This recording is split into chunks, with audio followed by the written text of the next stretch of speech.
आज का लेक्चर में हम ऐसे on pleasure of no longer being young जो कि जेके चेस्टरटन ने लिखा है और वो बी पार्ट सेकंड की पेपर सेकंड में इंक्लूड है, उसको डिस्कस करेंगे। तो इसको ऐसे को डिस्कस करने से पहले इसका जो ऑथर है जेके चेस्टरटन, उनकी बायोग्राफी या उनका इंट्रोडक्शन हमें होना चाहिए।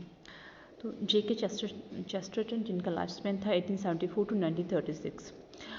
गिलबर्ट, उनका जो फुल नेम था वो था Gilbert Clade Chesterton, was born in Kingston in 1874। उनका जो बर्थ हुआ था 1874, किंगस्टन जो कि इंग्लैंड में एक जगह है वहाँ पे हुआ था। He was educated at Saint Paul school London, और उनकी जो स्कूलिंग हुई थी स्टार्टिंग की हुई थी सेंट पॉल स्कूल लंदन में। उसके बाद में he studied art at the Slade school, उसके बाद में उन्होंने आर्ट अपनी जो फ्यूचर फर्दर स्टडीज़ की थी वो आर्ट में की थी, वो स्लैड स्कूल में की थी। He began his literary career in 1900 with volumes of poems and during the next 30 years he produced books and articles in great numbers. उनकी जो लिटरेरी कैरियर था, मतलब एज ए राइटर, मतलब एक लेखक के तौर पर उनका जो कैरियर स्टार्ट हुआ था 1900 के साथ में ऑलमोस्ट हुआ था, जिसमें उन्होंने खूब सारे पोम्स लिखे थे। अगले 30 साल तक उन्होंने खूब सारी बुक्स लिखी थी, आर्टिकल्स लिखे थे, काफ़ी सारे नंबर्स में। He was a constant contributor to the daily and weekly press, और वो कंस्टेंट कंट्रीब्यूटर थे। कंस्टेंट मतलब एक लगातार, मतलब किसी भी डेली पेपर्स या फिर जो वीकली प्रेस आती है, पेपर्स आते हैं, उसमें वो लिखा करते थे। He was born a Protestant, but in 1922 he became a Roman Catholic. उनका जो बाय बर्थ वो प्रोटेस्टेंट थे, पर 1922 में उन्होंने अपना जो धर्म था वो परिवर्तन किया और रोमन कैथोलिक बन गए थे। ये दोनों प्रोटेस्टेंट और रोमन कैथोलिक दोनों ही क्रिश्चियनिटी के पार्ट्स हैं। रोमन कैथोलिक जो है वो पुराना था, मतलब जो कि रोम के द्वारा जो इस्टेब्लिश क्रिश्चियनिटी थी, जहाँ जिसकी जो हेड होता है पॉप होता है, वो रोम में वेटिकन सिटी का पॉप होता है, वो उसका हेड होता है। और उसी से फिर जो प्रोटेस्टेंट है वो रिफॉर्म के लिए, मतलब जो रोमन कैथोलिक क्रिश्चियनिटी थी या चर्च थे, उसकी जो जितने भी ऑर्थोडॉक्सी या फिर जितने भी उनके रिचुअल्स थे वो उनको पसंद नहीं थे, और इसलिए वो रिफॉर्म करना चाहते थे। और तो फिर वो अलग हो गए थे और अपने आप को प्रोटेस्टेंट कहने लगे थे।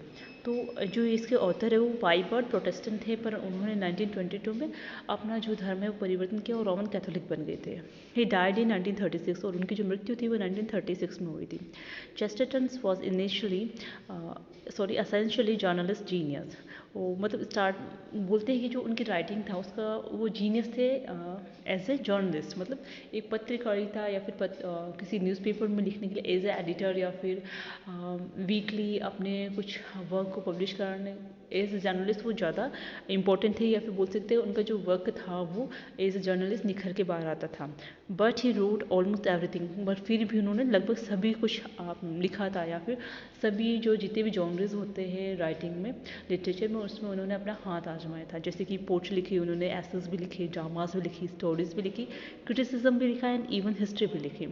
उनके जो इंपॉर्टेंट वर्क्स हैं वो कुछ इस तरह से है, जिसमें पोइट्री है the ballad of the white horse, कुछ पोइट्रीज है जिनके नाम हैं, poems the wild night and other poems and wine water and song, ये कुछ पोम्स हैं उनकी जो उन्होंने लिखी थी अपने लाइफ स्पैन में। फिर है आर्टिकल्स एंड एसेज, कुछ ऐसे आर्टिकल्स और एसेज जो उन्होंने लिखे थे, जैसे 12 types, heretics and all things considered, tremendous trifles contain the essay, a piece of chalk.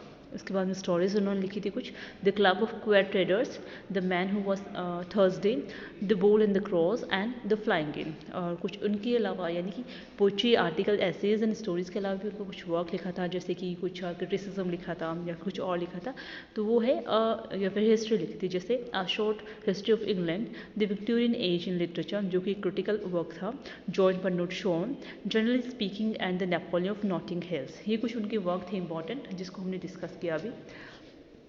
Chesterton style shows the influence of Kipling, Belloc and Stevenson. मतलब उनका जो वर्क था या उनका जो राइटिंग स्टाइल थी, उसमें दो लेखकों का बहुत ज़्यादा ऐसा प्रभाव माना जाता था, जैसे कि किपलिंग, बेलॉक और Stevenson.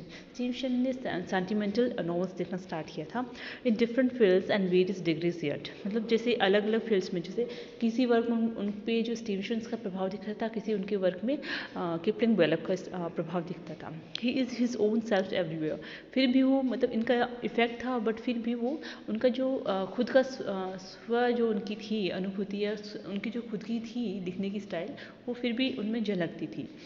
In poetry, he was rolling rhythm, union of gravity and levity and journalistic gusto.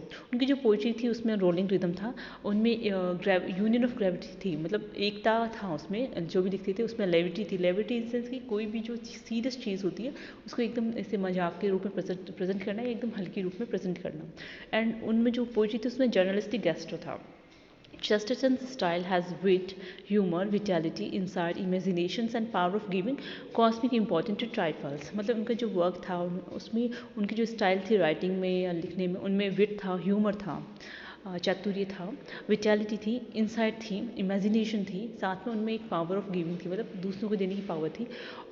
Giving what cosmic importance to trifles, मतलब जो माइनर चीज़ें होती हैं उनको भी वो इस तरह से प्रेजेंट करते थे जैसे कि वो बहुत ज़्यादा इंपॉर्टेंट हो। But at the same time he suffers, फिर भी उनकी जो कुछ उनका जो वर्क था उसमें कुछ, या फिर उनकी जो स्टाइल थी उसमें कुछ डिफिशेंसी थी, मतलब उसमें कुछ कमियां भी थी। जैसे particularly in his later works, जो कि नॉर्मली या पर्टिकुलरली उनके जो लास्ट के वर्क उन्होंने लिखे थे उसमें दिखी थी। जैसे फ्रॉम मैनरिज्म ब्लंटेड एपिग्राम्स यूज़ कर रहे थे, वॉक्सनेस थी, and most of all his elaborate stillness, मतलब उनके वर्क में मैनरिज्म था, साथ में जो उनके एपिग्राम्स थे वो ब्लंटेड थे, मतलब जो वो लेस शार्प थे या फिर इतने टेक्सचर नहीं थे। वोगनेस थी यानी अनक्लियरनेस था, उसमें कुछ भी क्लियर नहीं था, and most of all his elaborate stillness था। He is known for his devastating attacks on the hypocrisy and narrowness that he is so all around him. और उनको मैनली इस चीज़ के लिए जाता है कि उन्होंने हिपोक्रेसी यानी कि जो समाज में जितने भी पाखंड व्याप्त थे उन पे, या फिर जो छोटी सोच के लोग थे या फिर नैरोनेस थी सोच में, उनको जो चारों तरफ देखते थे उनके ऊपर वो अटैक करते थे। और मतलब उनका जो अटैक इतना अच्छा होता था कि ऐसा लगता था कि वो मतलब एक ब्लो की तरह उस पर अटैक करते थे। His works reveal an intellectual stolidity and boundless energy that are really found together. उनकी जो वर्क था उसमें इंटेलेक्चुअल स्टूडिलिटी थी और बाउंडलेसनेस एनर्जी थी, मतलब खूब सारी एनर्जी थी उसमें, जो कि बहुत ही कम वर्क्स में साथ में मिलती है। दोनों की दोनों ऐसे जो उनके वर्क में था कि इंटेलेक्चुअल स्टूडिलिटी और बाउंडलेस एनर्जी की वजह से उनका जो वर्क था वो बहुत ही निखर के बाहर आता था। तो आज के लेक्चर में हमने जो ऐसे on the pleasure of not longer being very young, उसके जो ऑथर है जेके चेस्टरटन, उनके बारे में उनको डिस्कस किया है। नेक्स्ट लेक्चर में हम ऐसे को जो टेक्स्ट है उसको हम डिस्कस करना स्टार्ट करेंगे। Thank you.